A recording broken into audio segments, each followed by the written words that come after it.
వచనాలు చెల్లిస్తున్నా. గడిచిన ఆదివారం సేవకులు ఆర్డీ గారు సభ్యులు ఒక ప్రత్యేకమైన కార్యక్రమాన్ని గారు రావాలని ఆశపడ్డా కోరుకున్నాం. వేరే చోట కమిట్మెంట్ ఇచ్చున్న దాన్ని బట్టి దాన్ని బ్రేక్ చేయడానికి వారికి కుదరలేదు. కాబట్టి వాళ్ళు రాలేకపోయారు. ఏదైనా చిన్న యాక్టివిటీస్తో కూడిన కార్యక్రమాన్ని రాత్రి చేయాలని ఆశించారు. వీలైతే తర్వాత ఏదైనా సువార్త కొద్దిగా కంటిన్యూ చేద్దామని అనుకున్నాం. అవి పోయి మళ్ళీ ఒక ట్యాక్సీ కూడా ఎందుకు వచ్చేసాం. ఇజ్రాయెల్ చుట్టూ తిరిగినట్టు అయిపోయింది. అయినా కొద్ది నిమిషాలు దేవుడు వాడాడు. సందర్భం ఏదైనా, పరిస్థితి ఏదైనా, విషయం ఏదైనా దైవ సన్నిధిలో ఉండడమే కాబట్టి, దేవుని వాక్యం వినడమే కాబట్టి అంతిమ లక్ష్యం. సందర్భం ఏదైనా, స్థలం ఏదైనా దేవుడు మాట్లాడతాడు కాబట్టి దేవుడి వాక్యం కోసం చూద్దాం. చిన్న వాక్యాన్ని మనం చదువుకుందాం.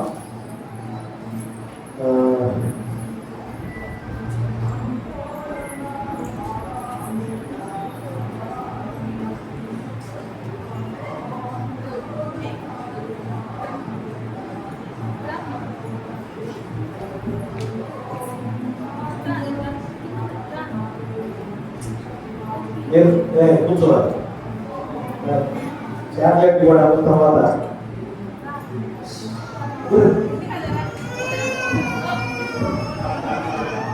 వెనకాల కూర్చోబడి వెనకాల కూర్చోండి.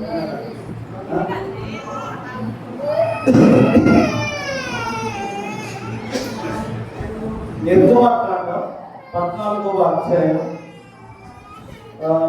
31వ వచనాన్ని చదువుకుందాం.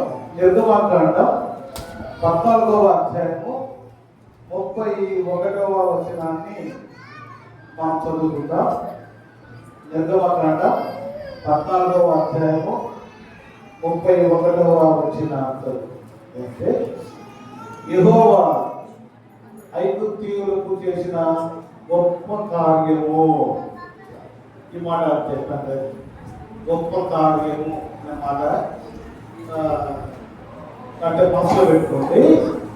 తర్వాత వారు కృతజ్ఞతగా వారు చేసిన పని ఏంటంటే, కంటిన్యూస్లో ఇశ్రాయేలీయులు చూచిరి కనుక ఆ ప్రజలు యెహోవాకు భయపడి యెహోవా యందును ఆయన సేవకుడైన మోషే యందును నమ్మిక ఉంచిరి.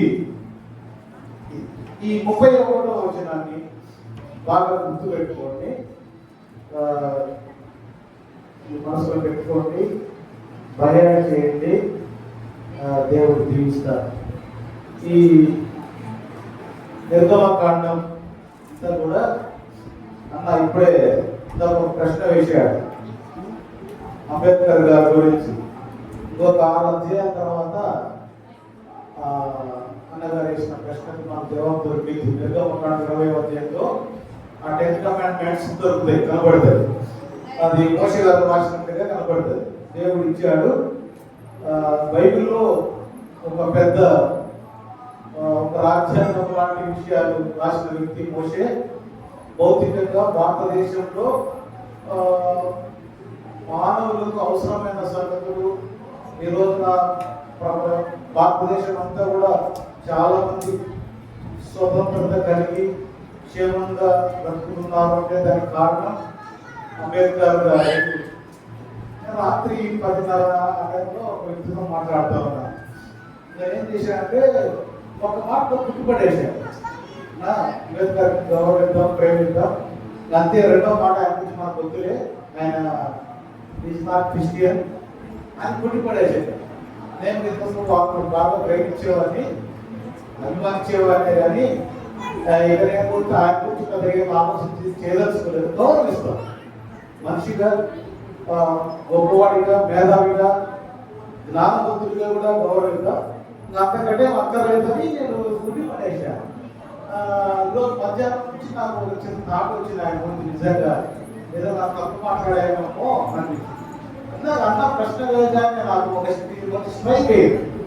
నిజంగానే ఏంటంటే ప్రపంచ దేశాల్లో గుర్తింపబడిన దేశాలు కొంతమంది 176 అంటారు, కొంతమంది 220 అంటారు, కొంతమంది 230 అంటారు. 230 అయినా 530 దేశాలైనా ఏ దేశంలో లేని గౌరవమైనటువంటి సూత్రాలు, మనిషి స్వేచ్ఛగా బ్రతకడానికి అవసరమైన విధానాలు మాకు అంబేద్కర్ గారు అందించారు. నువ్వు పాకిస్తాన్కి వెళ్ళు, అక్కడ మత స్వేచ్ఛ లేదు. ఇక్కడ భారతదేశంలో ఉంది, దాన్ని రాసింది అంబేద్కర్ గారు. బడుగు బలహీన వర్గాలు బ్రతకడానికి పాటలు వేసింది అంబేద్కర్ గారు. దానికి సంబంధించిన పాటలు పాకిస్తాన్లో కనబడవు, అమెరికా దేశంలో కూడా కనబడవు, కానీ అంత గొప్ప విషయాలు, గొప్ప మాటలు మనకు అందించిన మహనీయుడు, గొప్పవాడు అంబేద్కర్ గారు. నిజంగా భౌతికంగా మనుషులుగా మనం ఆయన మంచిని జ్ఞాపకం చేసుకోవడం మంచిది. ఎందుకంటే అక్టోబర్ 2 వస్తుంది, గాంధీ గారి గురించి గొప్పగా మాట్లాడుకుంటుంటారు. అట్లానే సెప్టెంబర్ 2 రాజశేఖర్ గారు చనిపోయాడని ఆయన చేసిన మంచిని గురించి మాట్లాడుకుంటూ ఉంటాం. అట్లాగే సర్దార్ వల్లభాయ్ పటేల్ గారి గురించి మాట్లాడుకుంటాం. ఇంతమందిని గురించి మాట్లాడుకున్నప్పుడు వారికంటే 100 రెట్లు బెస్ట్ అయిన వ్యక్తి అంబేద్కర్ గారు. ఆయన మనం కూడా కాస్త మనసును పెట్టడం, మాట్లాడుకోవడం, అభినందించడం మంచిదే. అయితే ఒక్కటి వాస్తవం, క్రైస్తవానికి ఆయనకు మనకు సంబంధం లేదు. ఆయన బుద్ధిజాన్ని స్వీకరించారు, అందువరకే ఆయన ఆరాధించే అవసరం మనకు లేదు. కానీ ఈ రోజున మనకు అంబేద్కర్ గారి భారతదేశానికి దేవుడు ఇవ్వకుంటే, అంబేద్కర్ గారి భారతదేశ రాజ్యాంగ రాయకుండా ఉంటే ఈ రోజున ఒకవేళ మన స్థితిగతులు ఇట్లా ఉండేటి కాదు, ఇలా ఉండేటి కాదు. మిగతాది స్పిరిచువల్ది, అది వేరే కోణం, అది దేవుని సహాయం.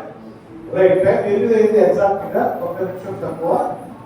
నేను ఎప్పుడు ముగించాలి? 8:30 ముగించాలా?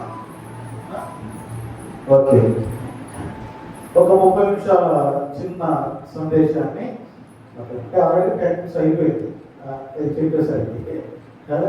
10 నిమిషాలు అయిపోయింది. ఇప్పటి నుంచి లెక్క పెట్టుకోండి, 30 నిమిషాలు. మరోసారి చదువుకుందాం. యెహోవా ఐగుప్తీయులకు చేసిన గొప్ప కార్యము నువ్వు అనుంది, నువ్వు పక్కన పెట్టే గొప్ప కార్యము అని గుర్తుపెట్టుకోండి సార్. గొప్ప కార్యము, ఆ గొప్ప కార్యాలు పొందుకున్న వారు, చూచిన వారు ఏం చేశారంటే, ఆ ప్రజలు యెహోవాకు భయపడి యెహోవా యందును ఆయన సేవకుడైన మోషే యందును నమ్మకముంచిరి. ఈ ఇశ్రాయేలీయుల చరిత్ర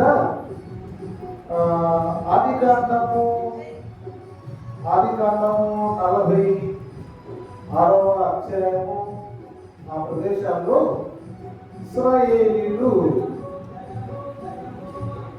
ఐగుప్తు దేశానికి వెళ్తారు. 27వ వచనం, ఆదికాండం 46వ అధ్యాయము 27వ వచనం. ఐగుప్తులో అతనికి పుట్టిన యోసేపు కుమారులు 2, ఐగుప్తులకు వచ్చిన యాకోబు కుటుంబం వారందరూ 70 మంది. ఇప్పుడు నిర్గమకాండం 1వ అధ్యాయం దగ్గరికి వద్దాం. నిర్గమకాండం 1వ అధ్యాయము 12వ వచనం.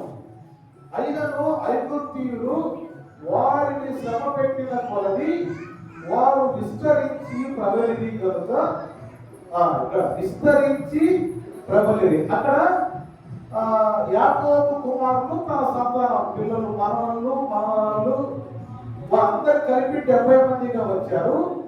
ఈ 1:12లో వారు విస్తరించారు అనే మాట మనం చూస్తాం.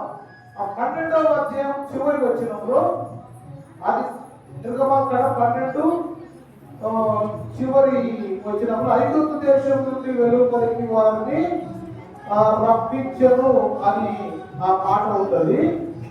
అక్కడ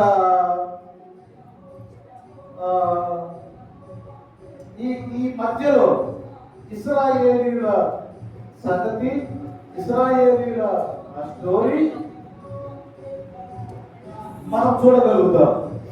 అయితే ప్రియులారా, 1వ అధ్యాయంలో వారు ఇశ్రాయేలీయులు శ్రమలలో ఉన్నారు, చెరగాలే బానిసలుగా ఉన్నారు. అక్కడున్న రాజు వారిని తొలిపట్టి వారితో బలవంతంగా వెట్టి చాకిరీ చేయించుకొని పని చేయించుకొని వారి దగ్గరే అడ్డు పెట్టుకుంటున్న సందర్భంలో వారు ఏం చేశారంటే, ఒక రోజున వారి సృష్టికర్త అయిన దేవుడు వారికి గుర్తొచ్చారు. మనం ఇక్కడ వెట్టి చాకరీ చేస్తున్నాం, వీరికి మనం దాసులుగా ఉన్నాం, కానీ మన దేవుడిని మనం జ్ఞాపకం చేసుకోలేకపోతున్నాం, మన దేవుడిని మనం ఆరాధన చేయలేకపోతున్నాం, మన దేవుడిని మనం స్తుతించలేకపోతున్నాం. అసలు దైవ సన్నిధి నాకు ఇక్కడ లేదు, మనం ఎట్లాగైనా విడుదల పొందాలి అని వారు ఆశించారు. వారు నిర్గమకాండ 2వ అధ్యాయం 24, 25, 26 వచనంలో వారు దేవుడిని మొదలుపెడతారు. 3వ అధ్యాయంలో దేవుడు మోషేను ఏర్పాటు చేసుకొని నువ్వు రమ్ము, నేను నిన్ను ఐగుప్తు దేశానికి పంపిస్తాను, అక్కడ నా ప్రజల పాటను నిశ్చయంగా చూచాను, వారిని విడిపించి పాలు తేనెలు ప్రవహించు దేశానికి నువ్వు తీసుకురావాలి. ఇది నా ఉద్దేశం, ఇది వారి ఎడల నా సంకల్పం. కాబట్టి ఈ బాధ్యత నీ మీద పెడుతూ ఉంటాను, మీరు వచ్చేయండి. తర్వాత ఇశ్రాయేలీయులు దగ్గరికి మోషే వెళ్ళడం, మోషే పర్వతం దగ్గరికి వెళ్ళడం, పర్వతం మాట్లాడడం, అక్కడ అనేక అద్భుత కార్యాలు, ఆశ్చర్య కార్యాలు చేయడం చేసి ఈ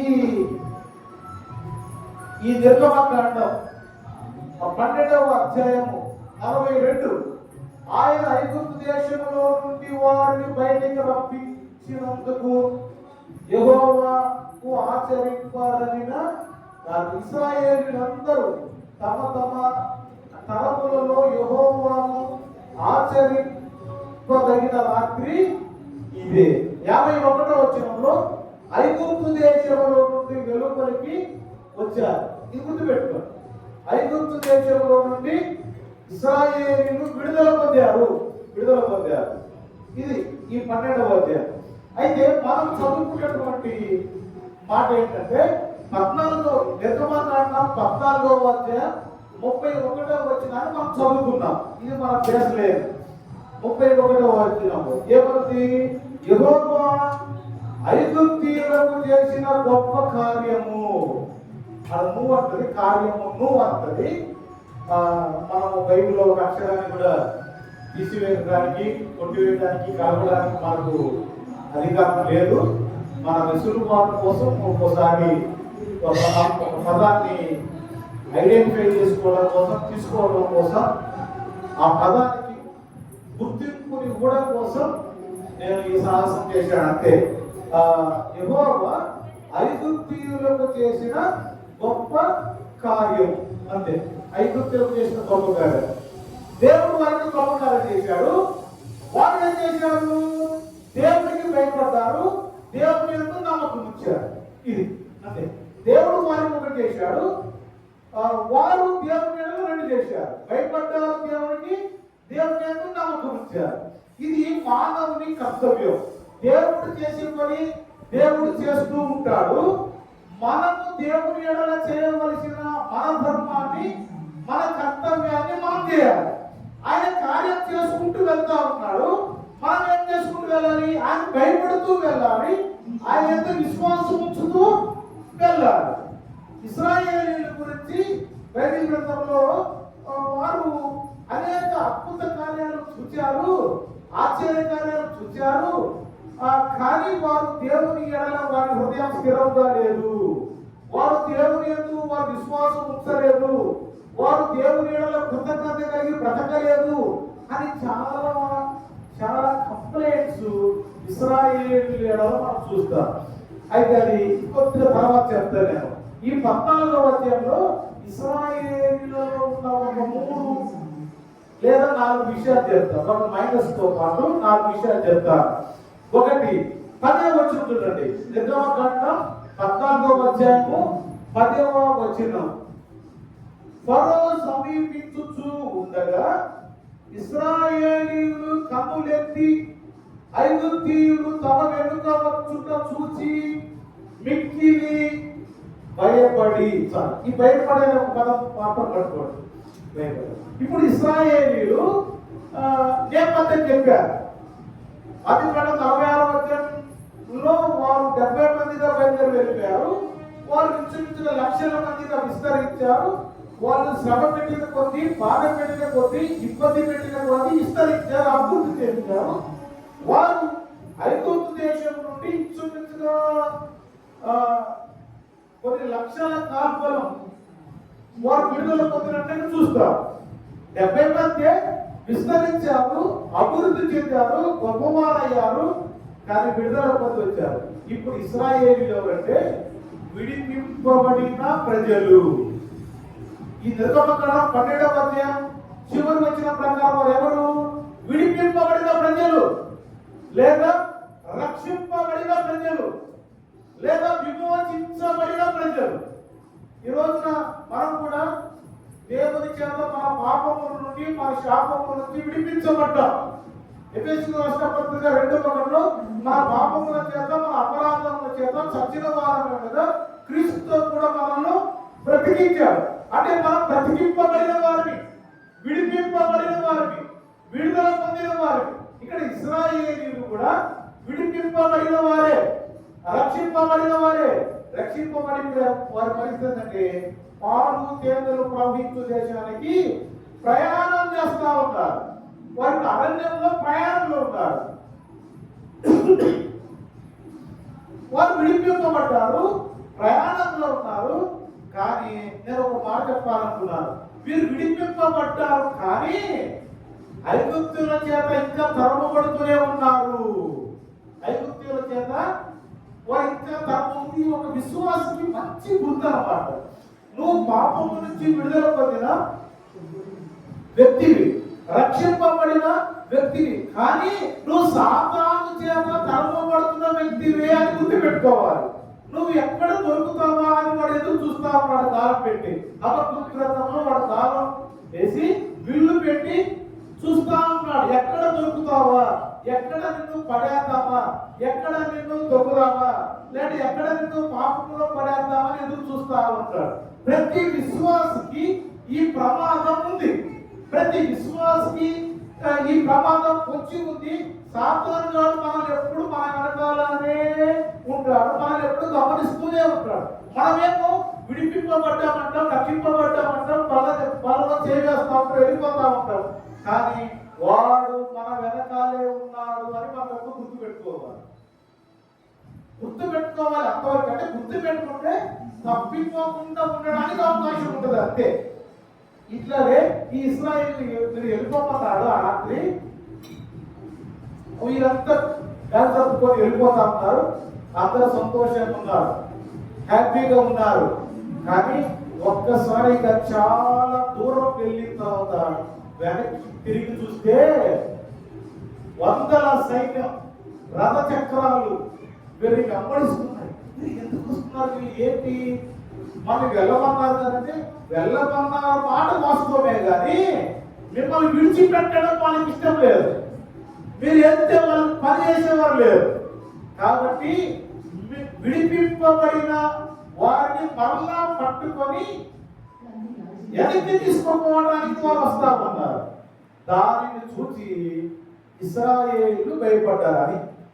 అంటే మానవుని జీవితంలో మనం ఎంత ఎత్తుకు ఎదిగినా, ఏ స్థితికి వెళ్ళినా, ఏ రంగంలో ఉన్నా, మనం ఎంత హ్యాపీగా ఉన్నాం అనుకున్నా, మనకి ఏం బాధ లేదు అనుకున్నా, ఎక్కడో ఎక్కడనే భయపడే క్షణాలు ఉంటాయి.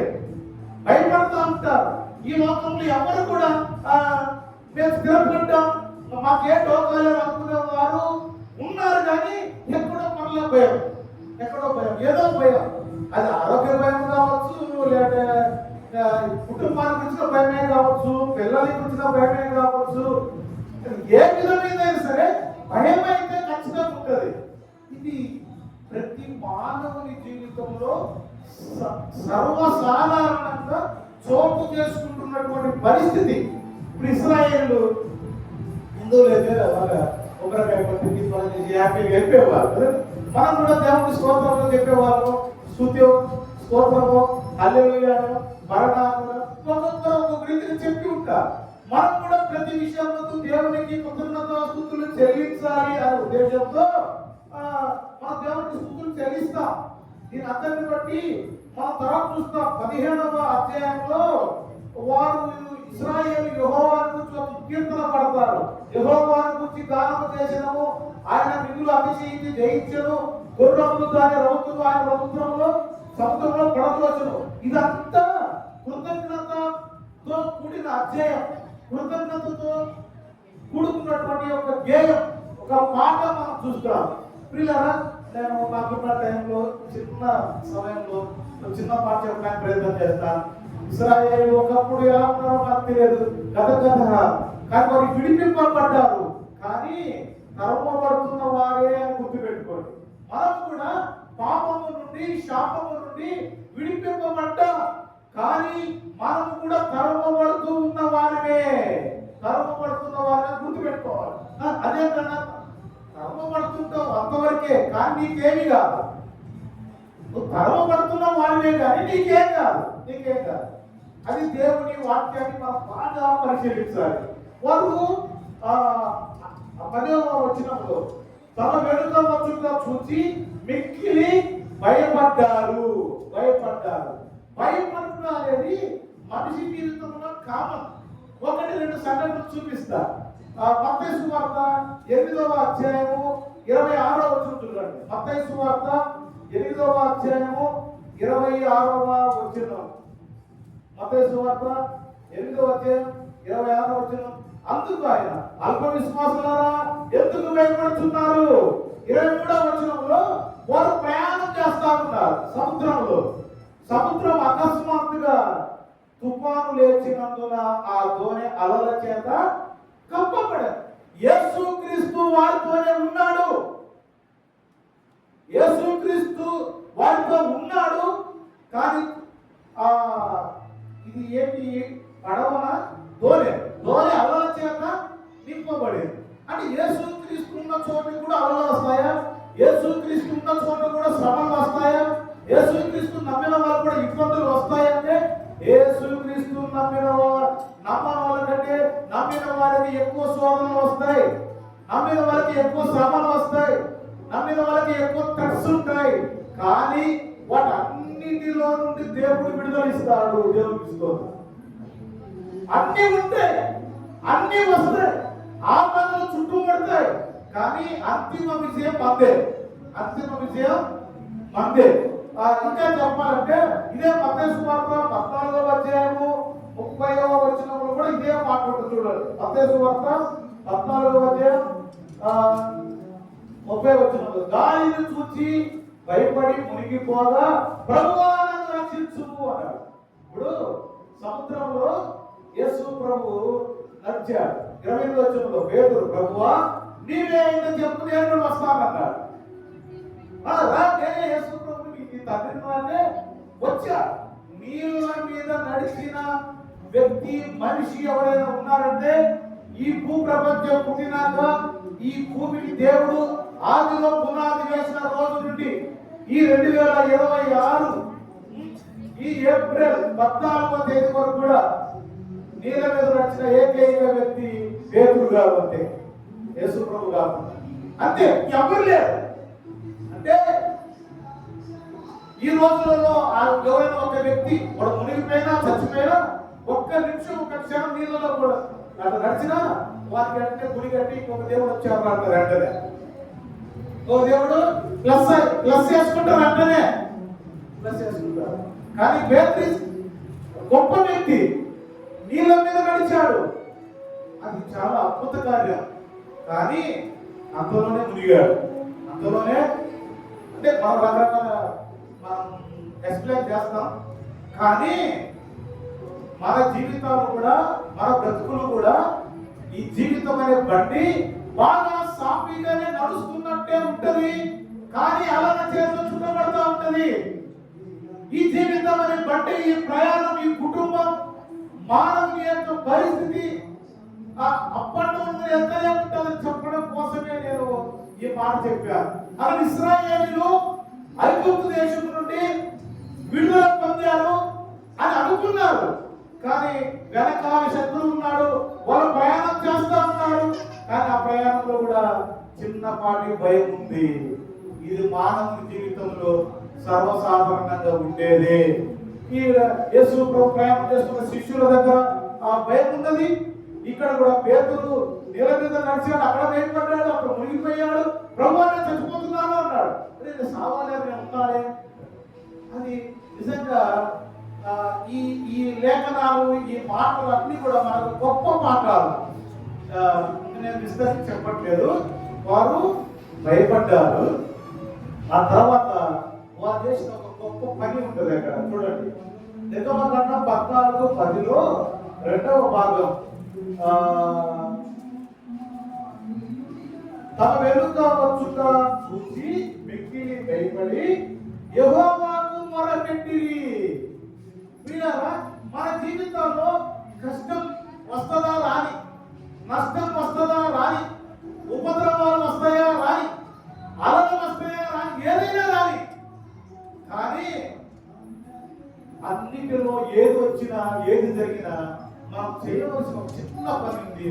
అదేంటంటే దేవునికి మొరపెట్టడం, అనగా ప్రార్థన చేయడం.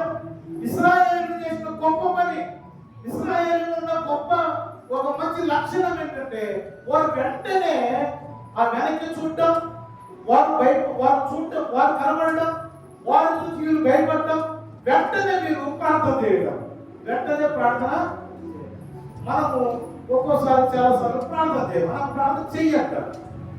ప్రార్థన చేయాలి కానీ ఎవరితో ఫోన్ కొడతారు, ఎవరితో ఉత్తరాలు రాస్తారు, లేదా ఎవరితో కానుక పంపిస్తారు. ఇలా ఒక విశ్వాసిగా, దేవుని బిడ్డలుగా మన జీవితంలో ఏమి జరిగినా, ఏమి చోటు చేసుకుంటున్నా, మనం ఏ పరిస్థితుల్లో గుండా వెళ్తా ఉన్నా మనం చేయవలసినది ప్రార్థన చేయడం. మనం చేయవలసింది. ఇక్కడ ఇశ్రాయేలీయులు భయపడ్డారు ఒకటి, కానీ తర్వాత వారు చేసిన పని ఏంటంటే ప్రార్థన చేశారు. వారు వీళ్ళు ఇదే నిర్గమకాండం 2వ అధ్యాయం 24వ వచనం చూడండి. 24వ వచనంలో, అలాగున అనేక దినములు జరిగిన మీదట ఐగుప్తు రాజు చనిపోయాను. ఇశ్రాయేలీయులు తాము చేస్తున్న వెట్టి పనులు బట్టి నిట్టూర్పులను విడుచుచు మొరపెట్టుచూ ఉండగా, ఈ 23వ అధ్యాయం 3వ లైన్లో ఇశ్రాయేలీయులు మొరపెట్టుచూ ఉండగా దేవుని యొద్దకు వారి మొర చేరింది.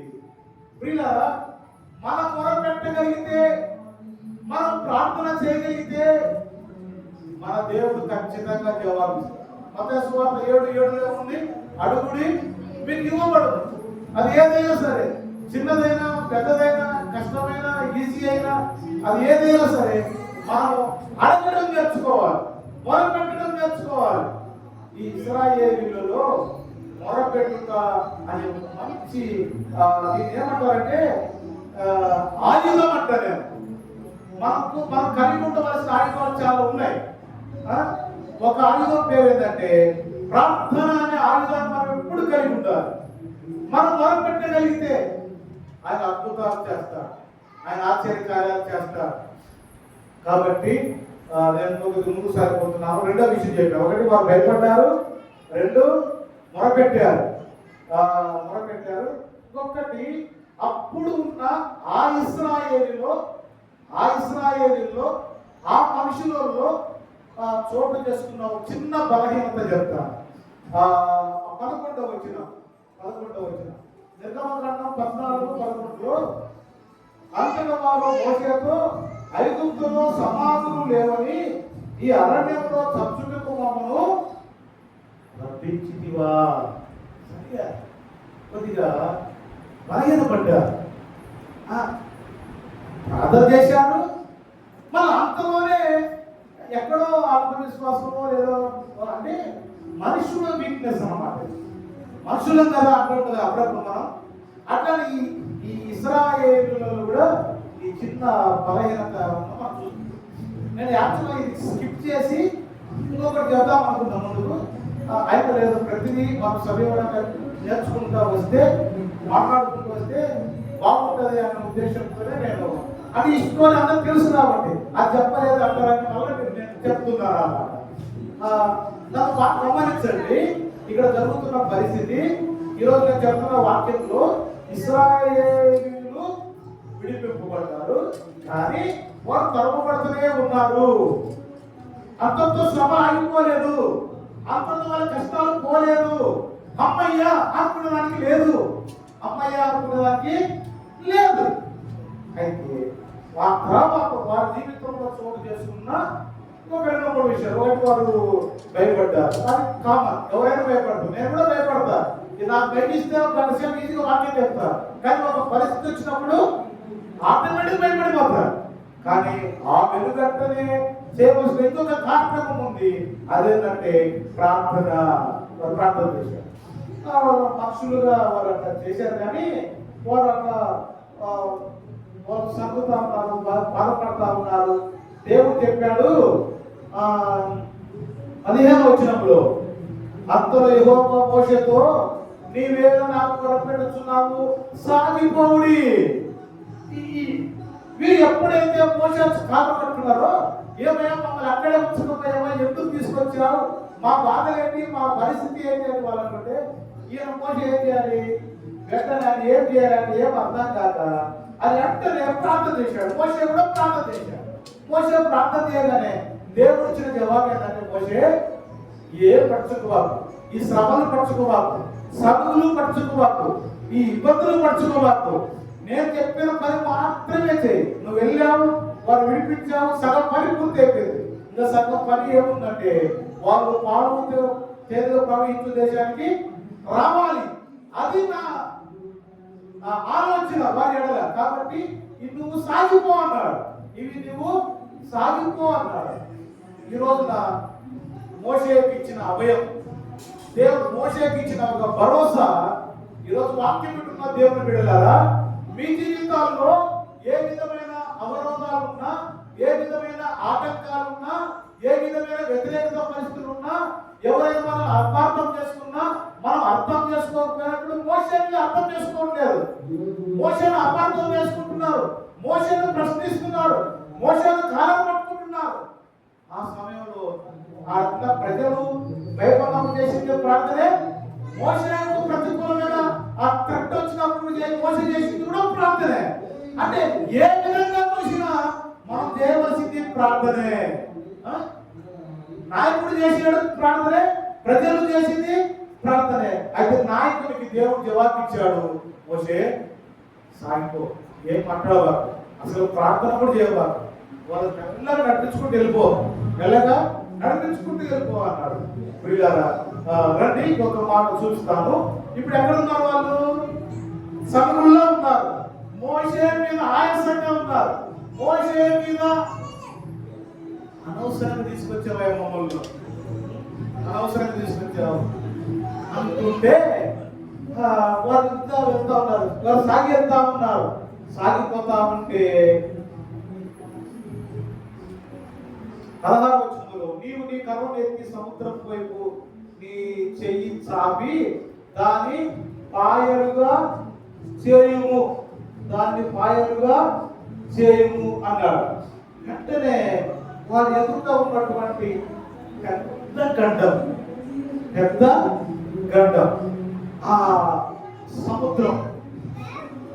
సముద్రం దీన్ని మనం జయించలేం. మన చివరి అడుగు, చివరి మెట్టు, చివరి లైఫ్ ఈ ఒట్టు అనుకున్నారు, ఈ గట్టు అనుకున్నారు, ఈ సముద్రము యువతలని అనుకున్నారు, ఇంకా అవతలకి వెళ్ళలేమో అనుకున్నారు, వాళ్ళు ఇక దాటలేమో అనుకున్నారు, ఎక్స్టెన్షన్ అనేది లేదు అనుకుంటున్నారు ఈ ప్రజలు. కానీ ప్రజలకు దేవుడు భరోసా ఇవ్వలేదు, కానీ నాయకుడైన మోషే భరోసా ఇచ్చి సాగిపో, నీ చేతిలో కర్ర ఉంది కదా, ఆ రోజు నీకేం చెప్పాను, కర్ర పట్టుకొని పో అన్నాడు. ఆయన పోయేటప్పుడు ఐగుప్తు దేశానికి వెండి బంగారం పట్టుకొని పోలేదు. మోషే ఒక కర్ర చేత పట్టుకొని ఆ కర్ర ఈ రోజు అతనికి చేతి సహాయంగా ఆ కర్ర అద్భుతాలు చేస్తా ఉంది, ఆ కర్ర నడిపిస్తా ఉంది. వారికి వారు ఎప్పుడైతే ఇశ్రాయేలు మోషే మాట్లాడడానికి అస్సలు ఛాన్స్ ఇవ్వట్లేదు, అస్సలు ఛాన్స్ ఇవ్వట్లేదు. దేవునితోనే మాట్లాడుకుంటున్నారు, దేవునితోనే మాట్లాడుకుంటున్నారు. ప్రజలు గమనించండి, ఒక్కోసారి మనం ఇరుగు పొరుగు వారితో కానీ, మనం మన బంధువులతో కానీ, మన స్నేహితులతో కానీ, ఒక్కోసారి మన కుటుంబ సభ్యులతో కూడా ఏ ఎక్స్ప్లెనేషన్ ఇచ్చుకోవడానికి, కొద్దిగా హృదయం మాట్లాడుకోవడానికి కూడా ఛాన్స్ ఉంటుంది. ఒక్కోసారి పరిస్థితులు అట్లా వస్తాయి. ఒక్కోసారి అప్పుడు మనం ఏది చెప్పుకోవాలన్నా, ఏది మాట్లాడుకోవాలన్నా ఒకే వ్యక్తి, సృష్టికర్త అయిన దేవుడు. ఇప్పుడు మోషే పరిస్థితి కూడా అదే, మోషే అదే చేస్తా ఉన్నాడు.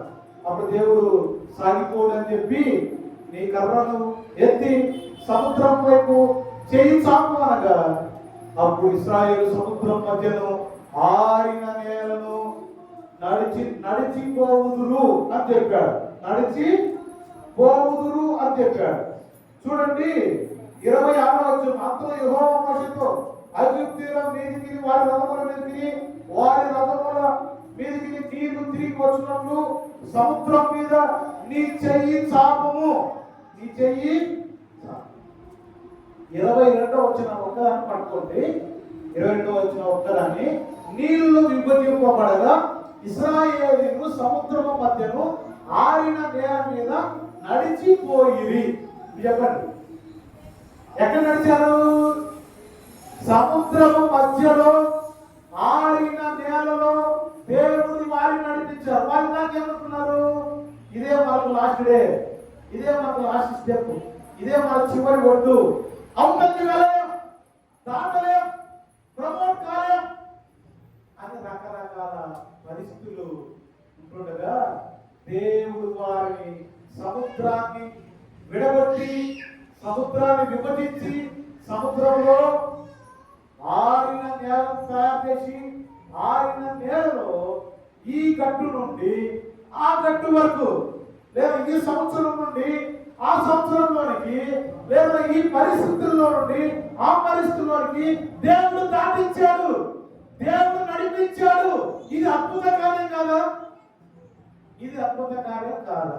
అంటే ఇశ్రాయేలు ఏం చేశారు? ఇప్పుడు అద్భుత కార్యాలు చూశారు, అద్భుతాన్ని చూచారు అనుకోండి. ఏం చూశారు? అద్భుతాన్ని చూచారు. ఎవరు? ఇందాక వారు భయపడక ముందు ఎవరు? విడిపింపబడిన వారే, రక్షింపబడిన వారే.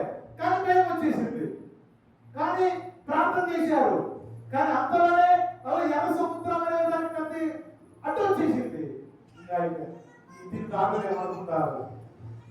ఒక్కసారి ఏం చేశారంటే మోషే మీద తిరగబడ్డారు. కానీ అంతలోనే మళ్ళా వారి జీవితంలో దేవుడు అద్భుతం చేశాడు, ఆశ్చర్యకారం చేశాడు. వారి అద్భుతాన్ని వారు కన్నులారా చూచారు.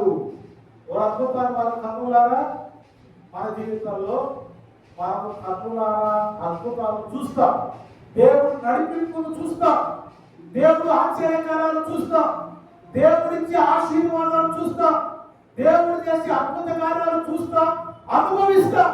మా జీవితాలు ఇంతేనా? మా జీవితాల్లో ఏ అద్భుత కార్యాలు లేవా?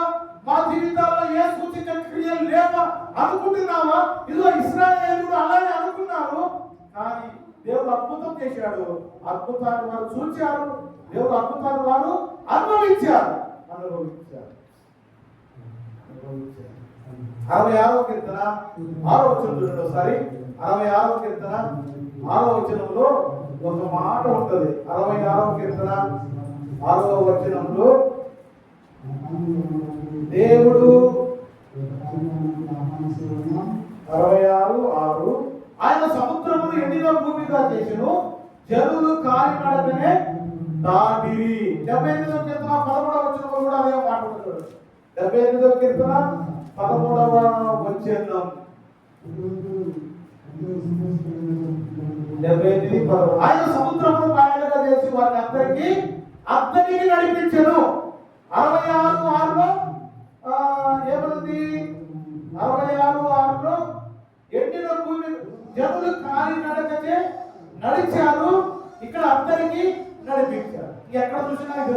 107వ కీర్తనలో ఉంటుంది. 107వ కీర్తనలో ఉంటుంది. ఇంటికి 4 మాటలు వచ్చినాయి. ఈ 4 మాటలు గుర్తుపెట్టుకోండి. ఈ 14వ అధ్యాయం 10వ వచనంలో 1 వారు భయపడ్డారు, 2 ఎట్టని వారు ప్రార్థన చేశారు, 11వ వచనంలో వారు సనిగారు. కానీ దేవుడు ప్రేమించి కృప చేత ఫ్రీగా, ఆయన కరుణామయుడు, దయామయుడు, ప్రేమమయుడు కాబట్టి ఎర్ర సముద్రాన్ని దాటించాడు. అంటే అద్భుతాన్ని చేశాడు వారి జీవితాల్లో. అద్భుతాన్ని చూచేటట్టుగా చేశాడు. ఇది 4 విషయాలు. అయితే ఇంత చేసిన దేవునికి ఏమి ఇస్తే మన రుణాన్ని తీర్చుకోగలం? మిగతా గ్రంథం 6వ అధ్యాయం 6, 7, 8లో ఏముంటది? దేవుడు చేసిన మేలు, దేవుడు చేసిన పనికి మనం ఏమిచ్చి రుణాన్ని తెచ్చుకోగలము అంటే దానికి కొన్ని జవాబులు ఉంటాయి. న్యాయంగా నడుచుకుంటాయు, కనికరాన్ని ప్రేమించుటయు, దీన మనస్సు కలిగి ప్రవర్తించుటే కదా దేవుడిని అడిగేది. ఇంత చేసిన దేవుడు, ఈ అద్దరి నుండి అద్దరికి నడిపించిన దేవుడు, ఎర్ర సముద్రాన్ని మాయంగా చేసిన దేవుడు, అసలు ఇంకా లేదు ఛాన్స్ అనుకుంటే ఛాన్స్ ఇచ్చాడు. ఈ గట్టు నుండి అక్కడ నడిపించాడు. మరొక దినం, మరొక డే మన జీవితంలో లేదు అనుకున్న ఇశ్రాయేలు ప్రజల జీవితంలో ఇంత అద్భుతం చేస్తే ఈ ఇశ్రాయేలు చేసిన పని ఏంటంటే మనం చదువుకున్న మాట, అది మాట చదివి ముగించారు. ఏం చదువుకున్న మన ప్రారంభం? నిర్గమకాండం 14:31. నిర్గమకాండం 14:31. యెహోవా ఐగుప్తీయులకు చేసిన గొప్ప కార్యము. గొప్ప ఏంటి? 12వ అధ్యాయంలో విడిపించాడు, అధికారికంగా విడిపించి తీసుకొచ్చాడు. తర్వాత ఇక్కడ మన చదువుకున్న ప్యాసేజ్ ప్రకారం అయితే ఇక్కడ వారు మనకు అయిపోయింది, మనకు ప్రమోట్ లేదు, ఎర్ర సముద్రమే ఫైనల్, ఇక్కడే ఆగిపోతామేమో అనుకున్నారు. కానీ దేవుడు వారిని నడిపించాడు, విడుదల చేశాడు, అవతలికి దాటించాడు. పాలు తేనెలు ప్రవహించే దేశాన్ని కూడా యెహోషువ కార్యములు తీసుకొచ్చాడు. అయితే వారు చేసిన పని ఏం చేశారు? యెహోవా 32:3లో యెహోవాకు భయపడి యెహోవా యందును ఆయన సేవకుడైన మోషే యందును నమ్మకం ఉంచారు. అంతే. మనం చేయాల్సిన పని, మన ధర్మం, మన కర్తవ్యం ఏంటంటే ఏ దేవుడైతే మనం నడిపించాడో, ఏ దేవుడైతే మనకు సహాయం చేశాడో, ఏ దేవుడైతే అద్భుతం చేశాడో ఆ దేవునికి మనం భయపడదాం, ఆ దేవుని యందు నమ్మకం ఉంచుదాం, ఆ దేవుని యందు మనం విశ్వాసం ఉంచుదాం. నాకు టైం లేదు, నా టార్గెట్ అంతా అయిపోయింది, ఇంకా అప్పు కూడా తీసుకున్నా, అప్పు కూడా అయిపోయింది. కాబట్టి పిల్లరా, వారు మన మత్తయి సువార్త, మార్కు సువార్త, లూకా సువార్త, యోహాను సువార్త ఎక్కడైనా చూసుకో, యేసు ప్రభు అద్భుతం చేసిన ప్రతిసారి ఆ కార్యం చూసినప్పుడు ఆ ప్రజలు అనేకులు ఆయన ఎందుకు విశ్వాసం ఇచ్చారు, అంటే నమ్మారు, ఆ ప్రభువును మహిమపరిచారు. ఈ రాత్రి ప్రసాదుల జీవితంలో దేవుడు చేసిన మేలు నాకు తెలియదు, వాళ్ళకు కూడా తెలియదు. వాళ్ళు మాట్లాడుతున్నప్పుడు చెవులు ఇక్కడ ఇట్లా పెట్టుకుందామని చెప్తే సరే అని ఒక మాట చదవడం లేదు అని నేను ఈ ప్రయత్నం చేశాను. అయితే చిరుపరిగా మా ప్రజలు చేసిన మంచి పని, ఏ దేవుడైతే వాళ్ళు రక్షించాడో, నడిపించాడో, మేలు చేశాడో, అద్భుతాలు చేశాడో ఆ దేవునికి వారు భయపడ్డారు, ఆ దేవుని యందు విశ్వాసం ఇచ్చారు. మన ఈ కుటుంబం చిన్నప్పటి నుండి దేవుడు ఎగిన కుటుంబం.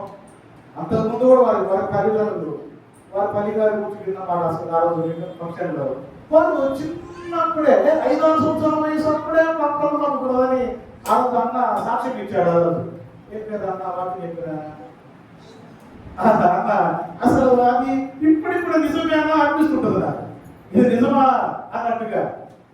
నిజమే. కానీ పిల్లరా, ఇంకా జీవితాలు ఎవరైనా నమ్మని వారుంటే, మార్పు స్పందన వారంటే, ఇదిగో ఇశ్రాయేలు మీకు తెలిసిన దాన్నే నేను ఒక్క 30 నిమిషాలు ఒక ప్రత్యేకమైన కోణంలో ఈ నిర్గమకాండం 14వ అధ్యాయంలో నుండి ఒక 2-3 విషయాలు మీ దృష్టికి తీసుకురావడానికి ప్రయత్నం చేశాను. మీకు ఏమర్థమైందో నాకు తెలియదు. నాకు తెలియదు, కానీ అయితే దేవుడు విడిచిపెట్టలేదు, దేవుడు సహాయం చేశాడు, ఆదుకున్నాడు, అద్భుతం చేశాడు, నడిపించాడు, చూపించాడు. వారి జీవితాల్లో కూడా ఏమేమి ఉన్నాయి? భయం ఉన్నది, భయపడ్డారు, ప్రార్థన చేశారు, కాస్త ఆయాసపడ్డారు, అందులోనే అద్భుతం కూడా చూశారు. అదే చూసి వదిలిపెట్టిన వాళ్ళు చూసి వదిలిపెట్టారు. దేవునికి భయపడ్డారు, దేవుని యందు విశ్వాసం ఇచ్చారు. అంతే. భక్తి జీవితంలో జైలర్ గారు యేసుక్రీస్తునందు విశ్వాసం ఇచ్చారు. సమరయ స్త్రీ యేసుక్రీస్తునందు విశ్వాసం ఉంచింది. అనేక మంది యేసుక్రీస్తునందు విశ్వాసం ఇచ్చారు, రక్షింపబడి పాపం తుప్పుకొని విడిచిపెట్టుబడి పరలోక రాజ్యానికి వారసులయ్యారు. ఇంకా మీ పాపం నుండి మీరు విడిపింపబడలేరా? ఇదే మీకు అనుకూలమైన సమయం, ఇదే రక్షణ దినం, ఇది ఈ స్పెషల్ డే అంటారా, హాలిడే అంటారా, ఈ స్మృతి కొడికి అంటారా, ఏదైనా అనుకో, ఆ దేవునికి భయపడదాం, దేవుని యందు విశ్వాసం ఉంచుదాం. దేవుడే ఇంతవరకు నడిపించిన దేవుడు, దేవుడు ఇంతవరకు మనకు జీవితం చేసిన అద్భుతాల కంటే ఇంకా మెండైన అద్భుతాలు, ఆశ్చర్యకరాలు భవిష్యత్తులో చేసి నడిపించుగాక. ఈ సమయాన్ని సేవకులకు అప్పగిస్తున్నాం, వారి ముందు తీసుకెళ్తున్నాం.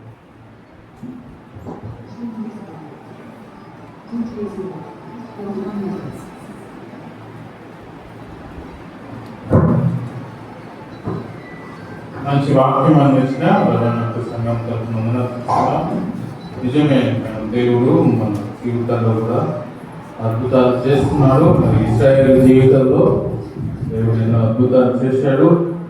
మరి అద్భుతాలు వాళ్ళు చూశారు, చేసిన అద్భుతాలు చూసి వాళ్ళు దేవుని భయపడి దేవుని నమ్మారు. కనుక మన జీవితంలో కూడా మన దేవుడిని నమ్ముదాం. ఆయన చేసే అద్భుతాలు మనం చూస్తూనే ఉన్నాం. మరి ప్రసాదంగా జీవితంలో కూడా మరి యొక్క అద్భుతం, మరో యొక్క సంవత్సరం జాబ్ ఎక్స్టెన్షన్ చేయడం వల్ల మరి స్నాక్స్ స్పాన్సర్ చేశారు. మరి దేవుని చూస్తున్నాం, ప్రార్థన చేసుకుందాం. సర్వాధికారి సర్వ దేవ మరి రఘుపతి మరి అభ్యంతర పరిస్థితుల్లో మీ మాటలు మాకు దేవుడు నాటినందుకే స్తోత్రాలు తెలుస్తున్నాం.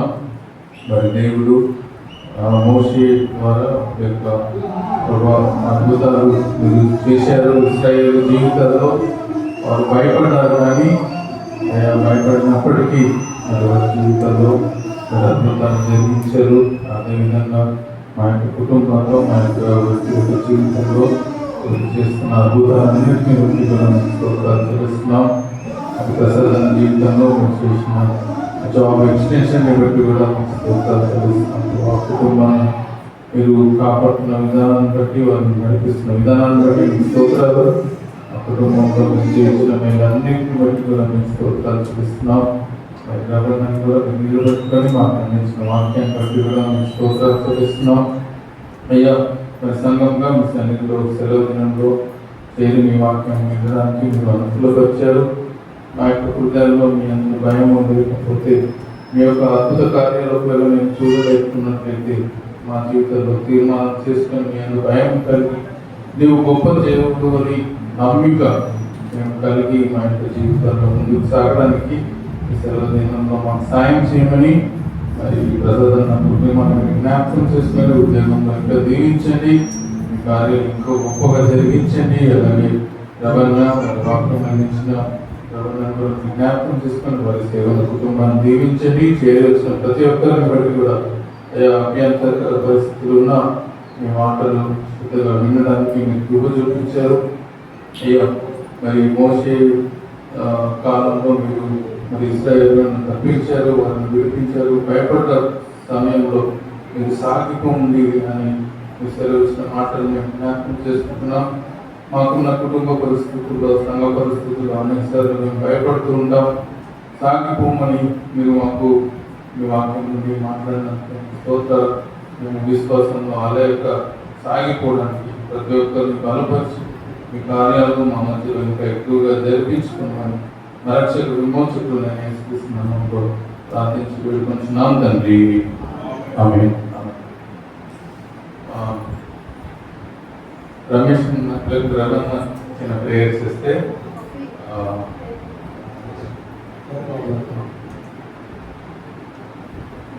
డిన్నర్ కొరకు అలాగే ప్రధాన రమేష్